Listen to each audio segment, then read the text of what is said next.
Bayangin ada ondel-ondel naik skuter sendirian dari kampung, terus pamer atraksi bisa terbang di depan turis-turis. Malah nyangkut di pohon? Waduh, ini MAH bukan kisah biasa, tapi kisah kocak yang bakal bikin kalian ketawa sampai pegang perut. Assalamualaikum warahmatullahi wabarakatuh. Halo teman-teman semuanya. Gimana kabarnya hari ini? Semoga sehat, bahagia, dan tetap semangat ya dalam menjalani hari-hari kalian. Buat yang baru mampir ke channel ini, jangan lupa ya untuk like, komen, dan subscribe. Biar kalian gak ketinggalan cerita-cerita gokil dan lucu lainnya dari ondel-ondel dan teman-temannya. Yuk rame-rame kita tulis sholawat kepada Nabi Muhammad Shallallahu Alaihi Wasallam dan keluarganya di kolom komentar. Dan jangan lupa juga, tulis nama daerah kalian, biar kita tahu dari mana aja nih penonton setia cerita ondel-ondel ini. Di sebuah sudut Jakarta yang masih menyimpan aroma kampung, tepatnya di wilayah Kelapa II, tinggallah seekor, maksudnya sebuah, ondel-ondel kecil yang super kreatif, super aktif, dan kadang super bikin warga sekitar tepuk jidat. Namanya Cimug, ondel-ondel mini dengan tampilan khas. Baju warna-warni mencolok, rambut menjuntai mirip mie instan kering, dan mata bulat seperti mangkok bakso. Ukurannya memang mini, tapi kelakuannya, waduh, nggak bisa dibilang kecil. Cimug tuh tipe-tipe ondel-ondel yang kalau lihat kabel semrawut di tiang listrik, bisa-bisanya dia sangka itu alat sulap. Imajinasi liar dan rasa penasaran anak kecil di dalam tubuh ondel-ondel kayu, itulah dia, Cimug. Pagi itu, sinar matahari belum begitu panas. Awan tipis menggantung di langit seperti kapas yang dipretelin dari bantal buluk. Di rumah kecil berbentuk panggung, Cimug bangun dengan semangat membara. Tapi anehnya, bukan karena dia lapar atau pengen nonton kartun. Justru dia bangun karena mimpi aneh semalam. Dirinya naik skuter listrik melintasi sawah, terbang di atas warung mie ayam, lalu mendarat di Monas sambil teriak, "Cimug terbang!" Mimpi itulah yang bikin dia bangkit sambil teriak ke seisi rumah. "Bu, aku mau pergi dulu ya. Aku mau ke Monas naik skuter." Padahal jelas-jelas, dia nggak punya skuter. Tapi, seperti biasa, hal-hal kecil kayak nggak punya, bukan masalah buat Cimug. Buat dia, semua bisa dicari jalan keluarnya, asal niat dan niat-niat lainnya ikut menyusul. Langkah pertama dalam misi nekat ini, cari skuter. Di pojok dapur, dia menemukan skuter bekas yang udah lama nggak dipakai. Punya kakaknya yang dulu ikut komunitas, Scooter Gabut Club. Meski bannya kempes sebelah, remnya cuma ada bunyi kriet-kriet, dan stangnya bengkok kayak hati yang habis ditinggal pas lagi sayang-sayangnya, Cimug tetap tersenyum lebar. "Ini dia kendaraan impianku," katanya sambil nyengir dan menepuk-nepuk sadel yang empuk karena udah dilapisi 3 lapis spon dan sol sepatu bekas. Setelah berhasil ngangkut skuter keluar rumah, dengan usaha super keras karena dia kecil, sementara skuter itu ukurannya setara becak mini, Cimug mulai persiapan penting lainnya, bekal. Dia buka kulkas, tapi isinya cuma air galon kosong dan sisa tahu isi dari minggu lalu. Nggak menyerah, dia langsung ke warung Empok Lela dan dengan gaya sok penting bilang, "Empok, kasih saya 1 roti bakar, 1 pisang goreng, dan 1 botol teh manis. Saya mau ke Monas." Empok Lela melongo. "Sendiri? Naik apa lo?" Cimug nunjuk ke skuternya yang lagi parkir miring kayak motornya Valentino Rossi abis tikungan. "Itu?" jawabnya dengan gaya percaya diri, padahal dia juga belum tahu rutenya ke Monas lewat mana. Warga-warga yang lewat cuma bisa saling pandang dan nyengir. "Tuh anak ondel-ondel emang kreatif banget ya," kata Bang Denny, tukang tambal ban yang sering dapat pelanggan karena ban skuter Cimug bocor. "Kemarin bikin perahu dari ember, sekarang ke Monas naik skuter. Gila, tapi lucu." Bahkan Pak RT sempat nyamperin, "Cimug, kamu tahu jalan ke Monas gak? Jangan nyasar ke Bandara Sutalloh." Cimug ngangguk-nangguk sok paham sambil buka Google Maps lewat tablet mainan yang dia gantungin di leher kayak kalung. Layar tabletnya nggak nyala, tapi semangatnya udah menyala-nyala. Setelah semua siap, termasuk helm warna merah cabai yang kebesaran dan nutupin setengah muka, Cimug berdiri di depan skuternya. Dia narik napas panjang, lalu meluncur. BRMM. BRMM, suara skuternya pelan tapi pasti. Rodanya goyang ke kiri kanan kayak goyang itik, tapi dia tetap tancap gas. Melewati gang sempit yang cuma cukup dilewati 2 ayam berjejer, Cimug tetap melaju dengan gaya pejuang. Sepanjang jalan, ibu-ibu nyapu depan rumah pada ngelirik, Anak-anak kecil melambai-lambaikan tangan, bahkan kucing yang lagi bobok pun buka satu mata buat ngelihat atraksi aneh ini. Baru 5 menit melaju, Cimug udah ketemu tantangan. Seekor ayam jago tiba-tiba nongol dari balik gerobak bakso dan berdiri di tengah jalan kayak satpam pasar. "Ampun, maaf Bang Ayam, saya cuma lewat," kata Cimug sambil ngerem mendadak. Ayamnya cuma melotot, lalu pergi. Tapi itu bikin Cimug kehilangan keseimbangan dan nyusru ke tong sampah. Untung helm kebesaran itu jadi pelindung sempurna. Dia bangkit sambil bersihin dedaunan dari bajunya. "Belum juga sampai Monas, udah dapet rintangan bos," ujarnya sambil nyengir kuda. Tapi tentu saja, ini bukan akhir. Ini baru permulaan. Cimug terus melaju melewati jalanan kampung yang penuh tantangan. Ada nenek-nenek dorong gerobak isi botol bekas, ada genangan air yang lebih mirip kolam ikan, bahkan ada lomba joget TikTok dadakan di ujung jalan yang bikin dia harus zigzag di antara emak-emak berjoget. Tapi dia tetap fokus, karena dia punya misi besar. Menunjukkan pada dunia kalau ondel-ondel juga bisa punya petualangan luar biasa. Setiap kali lewat, ada aja yang kasih semangat. Ada yang kasih jempol, ada yang rekam pakai HP, bahkan ada yang bilang, "Tuh ondel-ondel mau daftar Gojek kali ya." Tapi Cimug nggak terganggu. Dia tahu, jalan ke Monas panjang, mungkin juga bikin pegal. Tapi selama hatinya semangat, skuternya bisa terus ngacir. Bahkan ketika dia salah belok dan masuk ke lapangan voli yang lagi ada pertandingan bapak-bapak komplek, dia cuma teriak, "Permisi ya, numpang lewat. Jangan smash saya please." Lalu dia keluar dari sana dengan gaya dramatis, seolah-olah dia baru kabur dari kejaran agen rahasia. Singkat cerita, yang sebenarnya nggak singkat karena banyak banget drama di jalan, akhirnya Cimug sampai juga ke kawasan Gambir. Dari situ, Monas udah kelihatan menjulang tinggi kayak es krim raksasa yang nggak bisa dilepeh. Tapi Cimug berhenti sejenak, duduk di trotoar sambil makan bekalnya.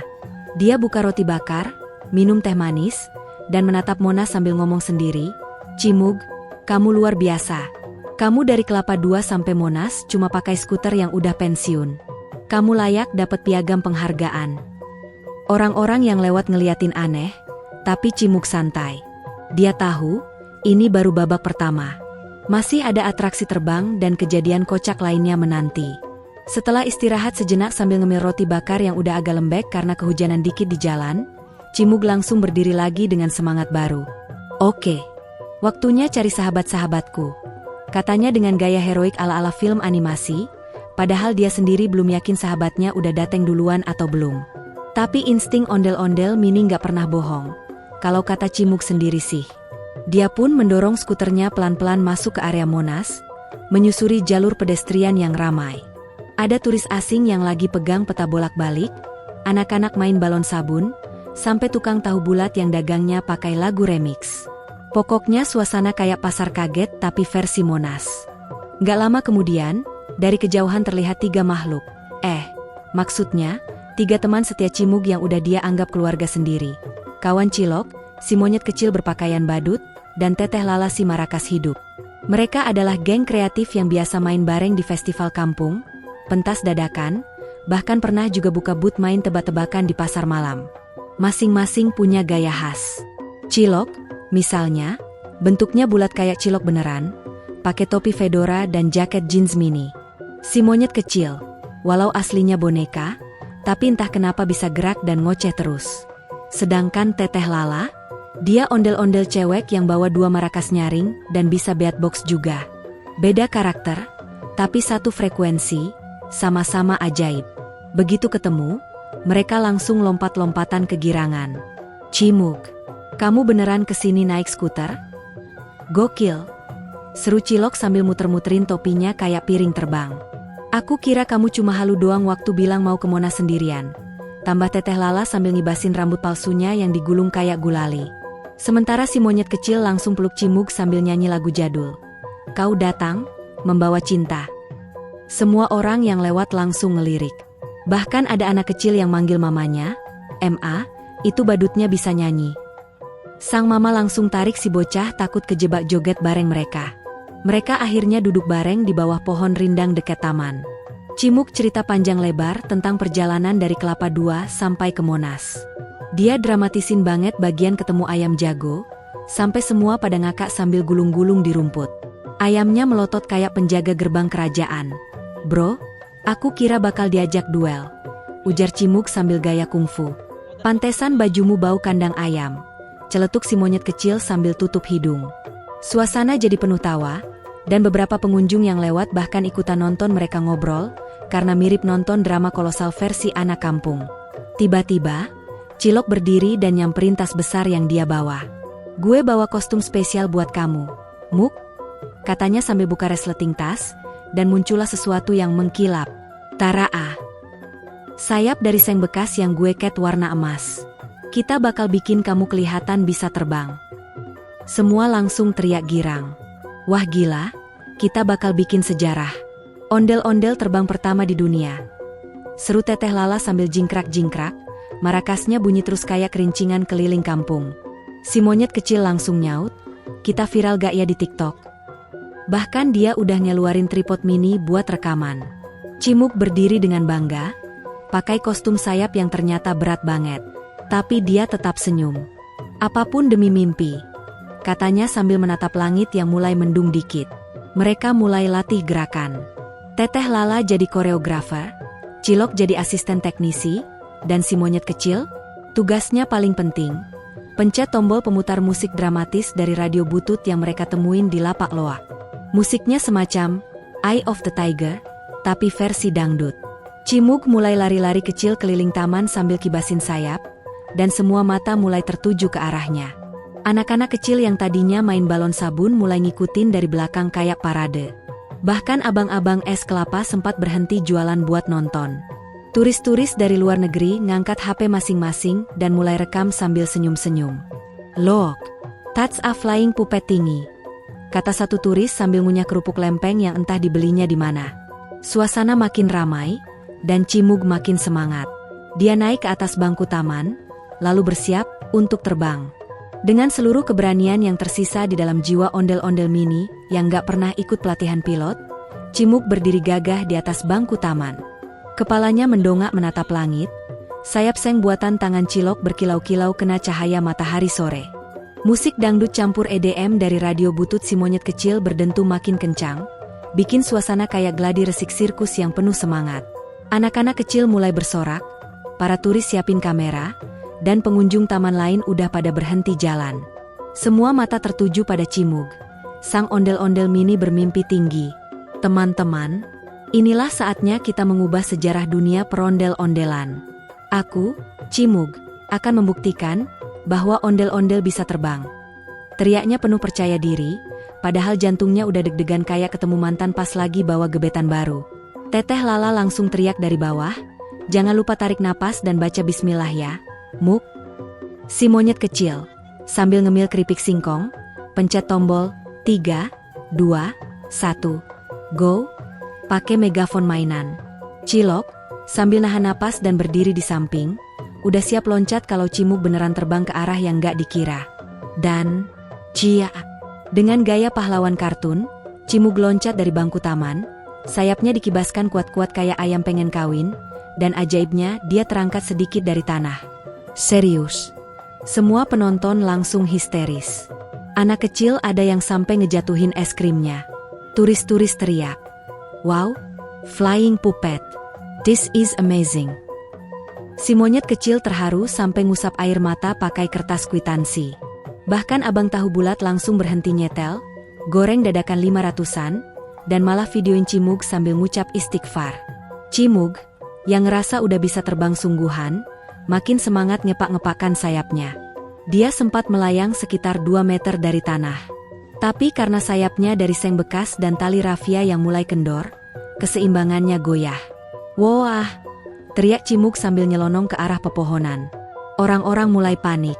"Weh, awas pohon, Muk, belok kanan, bel, braaak."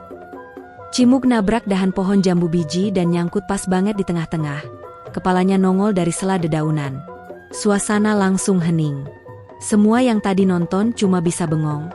Bahkan suara dangdut EDM dari radio mati mendadak kayak tahu malu. Beberapa detik kemudian, terdengar suara kecil dari atas pohon, "Aku masih hidup." Terus Cimug ngedongak, senyum, dan bilang, pohon ini enak juga ya Adem. Semua langsung ngakak. Satu taman ketawa bareng.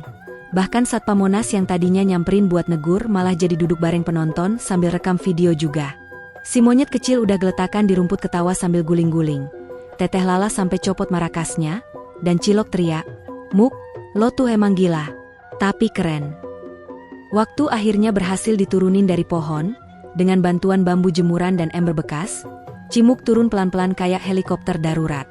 Wajahnya penuh daun, rambutnya kesangkut sarang laba-laba, dan satu sepatu skuternya nyangkut di dahan.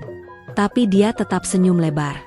"Itu baru babak pertama," katanya dengan semangat 45. "Besok gue coba lagi. Tapi kita harus upgrade sayapnya. Gimana kalau kita minta sumbangan dari abang-abang odong-odong?" Tepuk tangan membahana dari seluruh taman. Anak-anak mulai ngasih high five ke Cimug. Turis-turis ngasih uang receh dan permen sebagai bentuk apresiasi. Bahkan ada yang bilang, "This is the best thing we've seen in Jakarta." Seorang ibu-ibu pedagang cilok malah ngasih 1 bungkus gratis. "Buat kamu, ondel-ondel pemberani," katanya sambil senyum bangga. Cimug, sambil kunyah cilok pedas, berkata dalam hati, "Gagal itu biasa, yang luar biasa itu bangkit lagi sambil makan cilok gratis."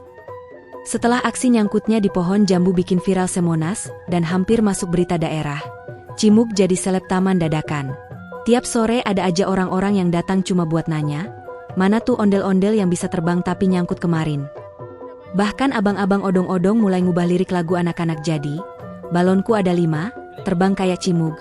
Tapi yang paling luar biasa adalah, Cimug nggak kapok. 1 hari setelah insiden pohon itu, dia udah nongkrong lagi di taman dengan setumpuk rencana dan sketsa sayap baru. Gagal itu cuma sinyal buat upgrade, katanya sambil gambar desain sayap model baru di kertas minyak bekas bungkus nasi uduk. Teteh Lala bawa koleksi bulu angsa dari bantal tua buat bahan tambahan. Si monyet kecil, semangat bantu nyari kawat bekas dari pagar rumah kosong. Cilok?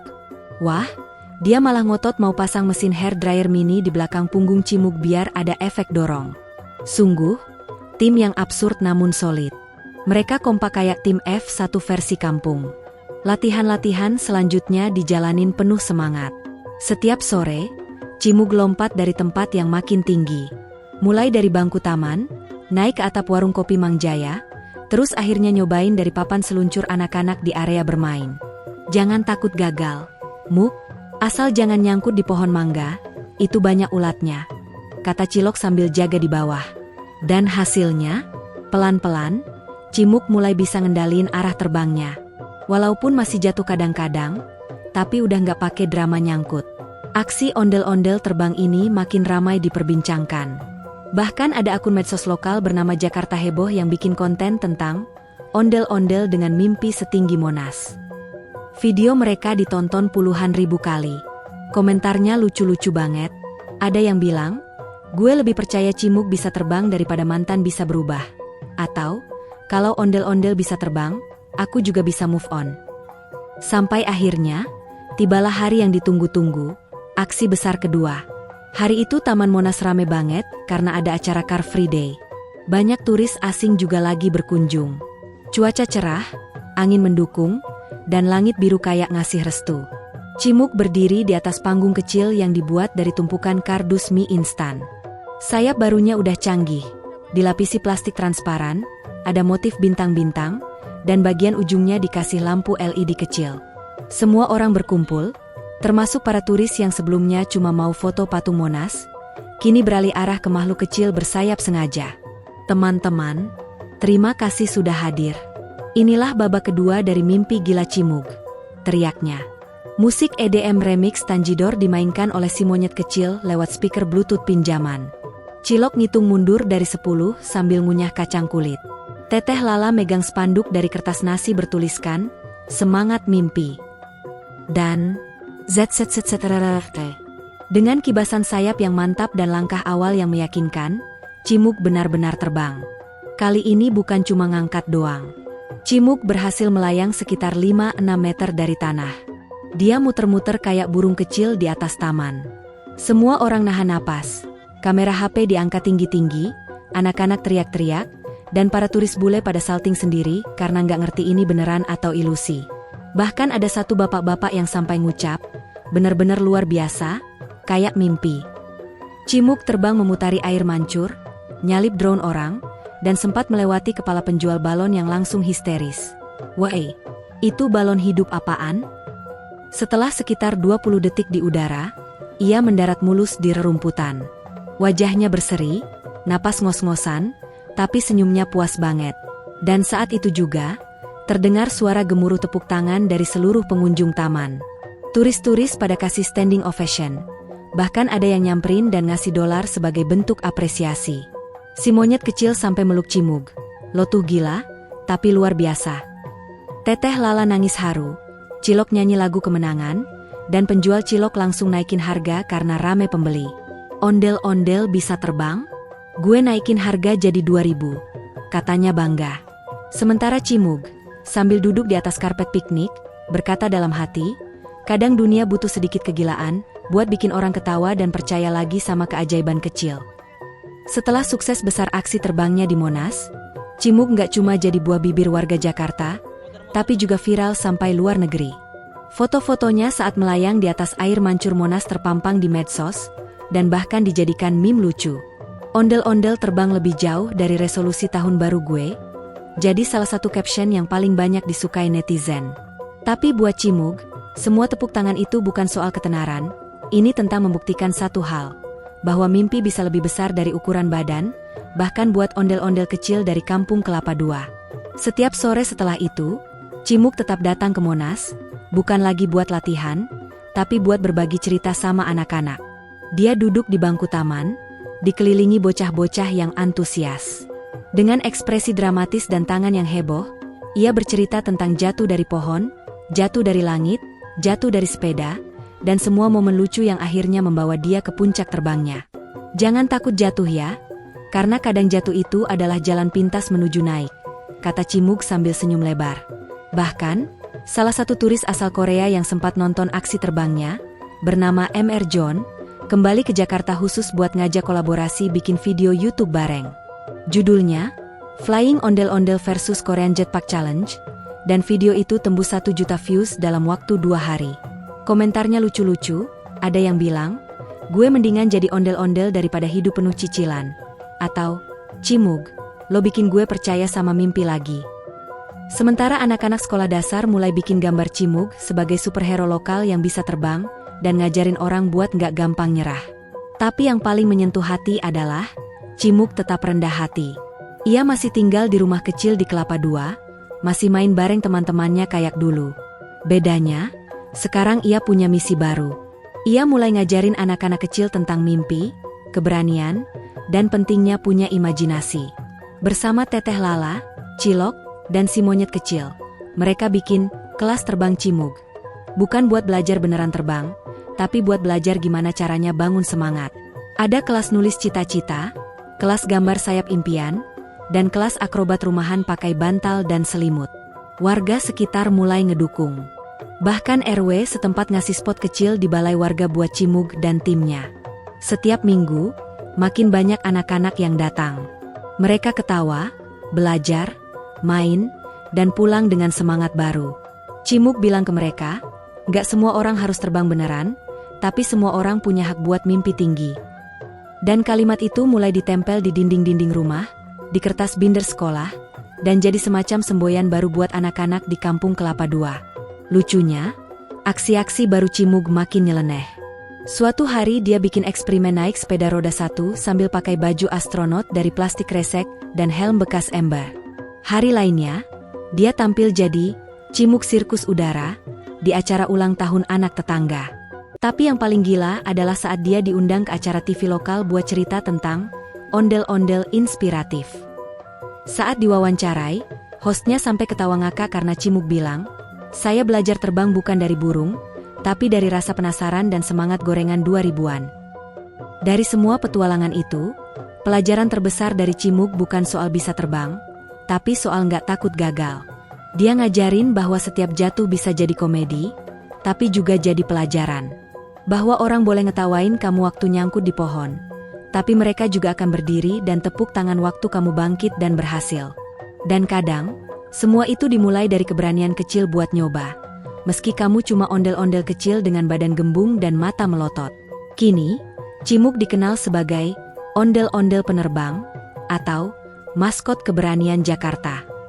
Tapi buat teman-teman terdekatnya, dia tetap Cimuk yang suka ngupil, makan gorengan 5.000 dapat 6, dan suka nyanyi lagu lawas sambil joget-joget absurd.